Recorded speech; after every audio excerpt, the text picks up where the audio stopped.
तो फिल्म की शुरुआत होती है एक कातिल को दिखाते हुए जो अपनी गाड़ी से पहले लाश को निकालता है और फिर काट कर उसे दफना देता है। अब आगे हमें यही इसी जगह पर एक लड़का जैक दिखाया जाता है जो अनजान रोड पर आने जाने वाली गाड़ियों से लिफ्ट मांग रहा था। जैक के इर्द गिर्द साइन बोर्ड लगे हुए थे जिस पर लिखा था कि इस जगह पर खतरा है और इधर किसी भी अनजान आदमी को लिफ्ट ना दे। अब ये क्यों लिखा हुआ था इस बात को तो कोई भी नहीं जानता था, मगर इसी वजह से कोई गाड़ी वाला जैक को लिफ्ट नहीं देता। जैक सुनसान रास्ते पर आहिस्ता आहिस्ता आगे बढ़ रहा था, तभी वो अपने सामने एक गाड़ी को आता हुआ देखता है जिसमें लड़का लड़की बैठे लड़ रहे थे। वो अपनी गाड़ी को एक साइड पर रोक लेते हैं। जैक उनके पास जाता है। उसे ऐसा लग रहा था कि वो लड़का गाड़ी में बैठी हुई लड़की को मार रहा है, इसीलिए वो उसे गाड़ी से बाहर निकाल कर उस लड़की को मारने लगता है। इस वजह से वो लड़का उस लड़की को अपनी गाड़ी से बाहर निकाल देता है, ये कहकर कि ये जो लड़की मेरे साथ है साइको पागल है। इतना बताकर वो लड़की को वहीं पर छोड़कर चला गया था। वो लड़की जिसके बाद जैक को अपना नाम वेरोनिका बताती है, कहती है मैं अक्सर इस जगह पर आती रहती हूँ, मुझे घूमने फिरने का बहुत शौक है। अब यहाँ ये एक जगह पर बैठ जाते हैं और गेम खेलते हैं। जैक फिर से गाड़ी को रोकने की कोशिश करता है मगर अभी भी कोई गाड़ी रुकने को तैयार ही नहीं थी। वो वेरोनिका से कहता है कितनी अजीब लोग हैं यार, किसी की मदद करने को तैयार ही नहीं है। वेरोनिका कहती है शायद ये लोग डरते हैं, यहाँ पर कुछ भी हो सकता है और मैंने सुना है इधर कोई कातिल रहता है जो ऐसे ही बिला वजह लोगों को मार देता है। वेरोनिका बताती है मैं भी अकेली हूँ, मेरा इस दुनिया में कोई भी नहीं है। लिफ्ट लेते रात हो गई थी मगर अभी तक किसी ने भी इन्हें लिफ्ट नहीं दी थी। ये इधर ही आग जलाते हैं और बैठकर बातें करने लगी थी। वेरोनिका अपने बैग से शराब की बोतल निकालकर जैक को देती है और अब पूछती है तुम्हारा बैग कहाँ पर है, जिस पर वो बताता है मैं यहाँ पर जरूरी काम से आया था, मेरा सामान ट्रेन के पास से चोरी हो गया, अब सिर्फ एक पासपोर्ट ही है मेरे पास जिसकी मदद से मैं यहाँ से जा सकता हूँ। वो उसे अपनी डायरी निकाल कर कुछ लिख कर देती है। उसने उस सफ़े को फाड़कर जैक को दे दिया था। जब वो उसके पीछे देखता है तो उधर वेरोनिका के साइन थे जिसे देखकर वो पूछता है ये क्या है। बस मैं अपना नाम लिखने की प्रैक्टिस कर रही थी और इससे ज्यादा कुछ भी नहीं। ऐसे ही बातें करते करते वो दोनों सो गए थे। सुबह जब होती है तो जैक देखता है उसके पास वेरोनिका नहीं थी। वो थोड़ा सा परेशान हो गया था। जब वो आगे जाकर देखता है तो वेरोनिका पास ही छोटी सी नहर में नहा रही थी। वो जैक को भी अंदर आने का कहती है। जैक भी उसके साथ नहाने लगा था। उन दोनों के दरमियान में काफी अच्छी दोस्ती हो गई थी। अब नहाने के बाद दोनों दोबारा से अपना सामान लेकर आगे बढ़ते हैं मगर अब भी कोई भी इन्हें लिफ्ट नहीं देता। थोड़ा सा आगे आने पर एक आदमी अपनी गाड़ी को रोक लेता है और अपना नाम ग्रिजेट बताता है। वो उन्हें लिफ्ट देने के लिए तैयार था। वेरोनिका उसे देखकर ज्यादा खुश नहीं थी। वो बहुत ही दुखी मन से उसकी गाड़ी में बैठ जाती है। ग्रिजेट कहता है मेरा घर यही पास में है, तुम लोगों को आज रात मेरे घर पर रुकना होगा। जैसे ही सुबह होगी मैं तुम्हें उसी जगह पर छोड़ आऊंगा जहाँ पर तुम जाना चाहते हो। थोड़ा सा सफर करने के बाद ग्रिजेट का घर आ गया था। ये देखते हैं उसका घर काफी बड़ा था और उनका वेलकम ग्रिजेट की वाइफ करती है। वो जैक को पहले उसका कमरा दिखाकर आराम करने का कहती है। उधर ग्रिजेट जो इन्हें अपने साथ लाया था वो वेरोनिका को उसका कमरा दिखाता है मगर अब भी वो उससे ठीक तरह से बात नहीं कर रही थी। जैक अपने कमरे में आकर बेड पर लेट जाता है क्योंकि लिफ्ट लेने के चक्कर में वो पैदल चल चल कर काफी थक चुका था। वो थोड़ा सा आराम करता है। इसी दौरान वो सो गया था। जब उसकी आंख खुलती है तो वो देखता है शाम हो गई है। उसी कमरे में उसे एक बॉक्स पड़ा हुआ दिखाई देता है जिस पर ग्रिजेट लिखा हुआ था। जैक जब उसे खोलता है उसमें ग्रिजेट और उसकी वाइफ की तस्वीरें थी जिनका ये घर था और साथ ही दो बच्चों की तस्वीरें जिनमें एक लड़का और लड़की थे। जैक को वो तस्वीरें देखकर ये अंदाजा तो हो गया था कि ग्रिजेट के दो बच्चे भी हैं मगर अब तक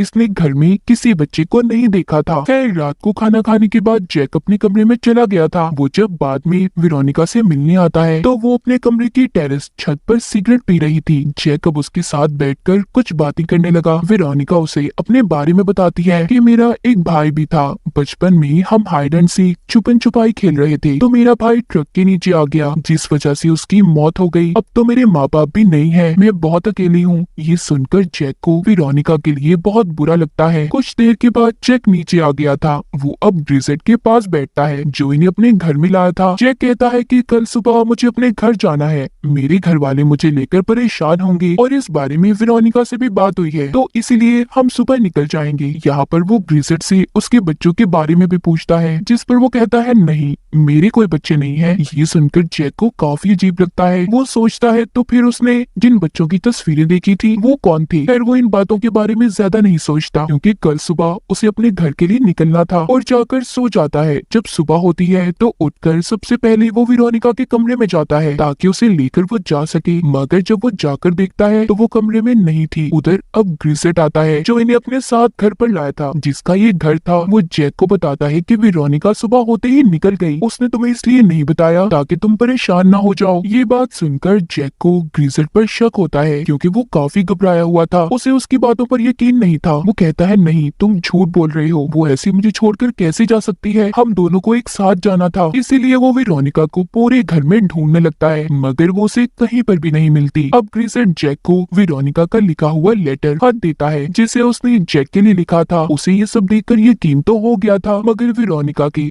ऐसे चले जाने की वजह से वो बहुत दुखी था। इसीलिए वो अब ग्रिसेट के घर से पैदल ही जाने लगता है, मगर रास्ते में जाता हुआ वो देखता है कि इस लेटर में कुछ तो अलग है। वो अपनी डायरी निकालकर उसी सफ़े को निकालता है जो उसे परसों रात वेरोनिका ने दिया था। यहाँ पर उसे पता चलता है वो दोनों राइटिंग लिखाई अलग अलग है, यानी कि जो खत ग्रिसेट ने इसे दिया वो वेरोनिका ने लिखा ही नहीं था। ये समझ जाता है कि ग्रिसेट इसके साथ गेम खेल रहा है। वेरोनिका कभी उसके घर से गई ही नहीं थी, जरूर उसने उसके साथ कुछ गलत किया होगा। तभी कोई पीछे से आकर जैक पर हमला कर देता है, जिससे वो बेहोश हो गया था। कुछ देर के बाद जब उसे होश आता है तो वो खुद को एक ट्रक में पाता है जिसमें मरे हुए जानवर रखे गए थे। एक बूढ़े आदमी ने उसे अगवा कर लिया था। अब जैक को वो बांधकर एक कुर्सी पर बिठा देता है और टेबल पर खाना रखकर जैक को उसके पास बिठाकर उसकी तस्वीरें लेने लगा था। जैक को कुछ भी समझ नहीं आ रहा था कि वो बूढ़ा आदमी ऐसा क्यों कर रहा है। जिसके बाद वो उसे दोबारा से बांधकर उसके मुंह पर टेप को लगाकर दोबारा से ट्रक में डालकर कहीं पर ले जा रहा था और फिर उसे बेहोशी का इंजेक्शन भी देने लगता है। तभी वो अपने किचन में से आता हुआ धुआं देखता है जहाँ पर कोई चीज जल रही थी। जल्दी से वो अपने घर भागता है। इसी बात का फायदा उठाकर जैक वहाँ पर पड़ी हुई एक कील से अपने हाथों की टेप को काट देता है और भाग गया था। वो भागकर ग्रिसेट के घर पर दोबारा से आ जाता है, क्योंकि इसे कहीं ना कहीं शक था कि वेरोनिका अभी भी ग्रिसेट के कब्जे में है। वो छुप कर देखता है कि ग्रिसेट और उसकी वाइफ दोनों अपनी गाड़ी में कहीं पर जा रही हैं। वो उनके जाते ही उनके घर में आकर दोबारा से वेरोनिका को ढूंढने लगता है। उसका शक सही साबित हुआ था। उसे एक कमरे में वेरोनिका बंधी हुई मिलती है। वो उसे जल्दी से खोलता है, तभी बाहर से गाड़ी की आवाज आ रही थी। ग्रिसेट और उसकी वाइफ दोनों वापिस आ चुके थे। अब जैक वेरोनिका को लेकर इनके पीछे के दरवाजे से बाहर भागता है, मगर बदकिस्मती से ग्रिसेट की वाइफ ने इन्हें भागते हुए खिड़की से देख लिया था। वो अब जल्दी से अपनी गाड़ी में बैठकर दोनों का पीछा करते हैं। वेरोनिका जैक को लेकर एक कैबिन के पास आकर छुप गई थी। भागते भागते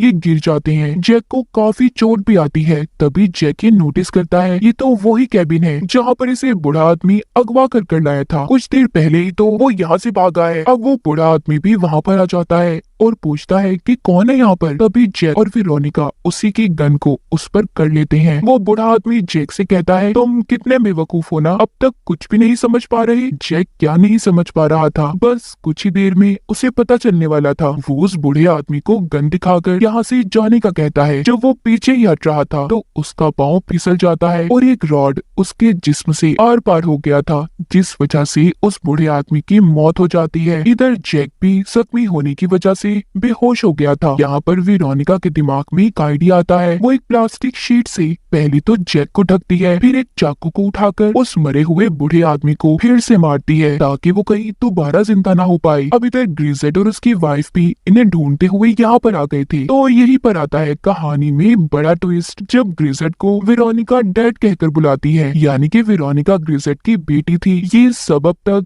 जैक से झूठ बोल रहे थे। ऐसा क्यों था? तो अब यहाँ पर सभी राज खुलकर सामने आते हैं। पता चलता है कि वेरोनिका बचपन ही से एक साइको किलर पागल कातिल थी, जिसे लोगों को मारकर सुकून मिलता था। सबसे पहले उसने अपने छोटे भाई को मारा। इस बात का पता इसके मॉम डैड को भी पता चल गया था, मगर आज तक उन्होंने पुलिस को इस बारे में कुछ भी नहीं बताया, क्योंकि उनके बेटे की मौत के बाद वेरोनिका ही उनकी इकलौती बेटी बची थी। यानी कि वेरोनिका ने जो अपने भाई की कहानी जैक को सुनाई थी वो सारी झूठी थी। तब से अब तक वेरोनिका वेरोनिका लोगों को मार रही थी और शुरू में जिस लाश को हमने दफनाते हुए देखा था ये सब भी वेरोनिका ही कर रही थी। हमें शुरू से ही दिखाया गया था क्यों हर तरफ खतरे के साइन बोर्ड लगे थे कि अनजान आदमी को लिफ्ट ना दें, क्योंकि बहुत अरसे से ऐसे ही लोग इस एरिया में मारे जाते थे और उन सबको वेरोनिका ही मारती थी। किसी को इस बारे में कुछ भी नहीं पता था सिवाय उसके मॉम डैड के, वो ही सब जानते थे। तो उन्होंने ये प्लान किया कि वो वेरोनिका को बांधकर घर पर रखेंगे, मगर पहले वो उस लड़के के साथ भाग गई जिसको हमने कहानी के शुरू में देखा। मगर उस लड़के को ये बात पता चल गई थी कि वेरोनिका आम इंसान नहीं बल्कि साइको पागल है, इसलिए उसने उसे रास्ते में ही छोड़ दिया। वहीं पर ग्रिजर्ड जो लगातार अपनी बेटी वेरोनिका को ढूंढ रहा था तो वो उसे रोड पर जैक के साथ मिली, उनको झूठ बोलकर तभी वो घर ले आया। इसीलिए तो वेरोनिका उस वक्त परेशान थी कि कहीं उसकी सच्चाई जैक को न पता चल जाए, मगर उसके डैड भी चुप रहे। इसके बाद घर में ग्रिजर्ड ने दोबारा से वेरोनिका को बांध दिया और फिर उस बूढ़े आदमी को पैसे देकर जैक को अगवा करवा दिया। उससे कहा कि इसे टाउन से बाहर छोड़ दो ताकि इसकी जान बच जाए और मेरी बेटी से ना मारे, और इसी वजह से वेरोनिका की सच्चाई भी किसी को कभी पता नहीं चलेगी। इसका मतलब अब तक वो बूढ़ा आदमी, ग्रिजर्ड और उसकी वाइफ तीनों ही जैक को बचाने की कोशिश कर रहे थे। तभी तो उस बूढ़े आदमी ने कहा था कि लड़के तुम कितने बेवकूफ हो। अब यहाँ पर जैक को होश आ गया था। वो गन लेकर ग्रिजर्ड की गाड़ी के आगे आकर कहता है कि वेरोनिका को छोड़ दो। वेरोनिका भी गाड़ी से उतरकर उसके पास आ गई थी। इससे पहले उसकी मॉम जैक को कुछ सच्चाई बताती। वेरोनिका ने गन मारकर अपनी मॉम को बेहोश कर दिया था और अपने डैड ग्रिजर्ड को टेप से बांध देती है, जिसके बाद जैक और वेरोनिका ग्रिजर्ड की गाड़ी लेकर भाग जाते हैं। रास्ते में जैक बहुत खुश था, शुक्र है वो बच गया, मगर वो पागल ये नहीं जानता था कि मौत का सामना तो अब होगा। वो खुश इसलिए हो रहा था कि फाइनली वो अपनी फैमिली से मिल पाएगा। जैक सुकून से आंखें बंद करके बैठ गया था। यहाँ पर वेरोनिका का हाथ आहिस्ता आहिस्ता चाकू की तरफ बढ़ रहा था। इसका मतलब अब ये जैक को मारने वाली थी, जिसके बाद ये यहाँ से भाग जाएगी और ऐसी जगह पर चली जाएगी कि इसके मॉम डैडी से ना ढूंढ पाए। बेचारा जैक ये नहीं जानता था कि जिस लड़की को वो बचा रहा है आगे जाकर वो उसकी मौत का कारण बनेगी। और इसी डार्क एंडिंग के साथ इस फिल्म की कहानी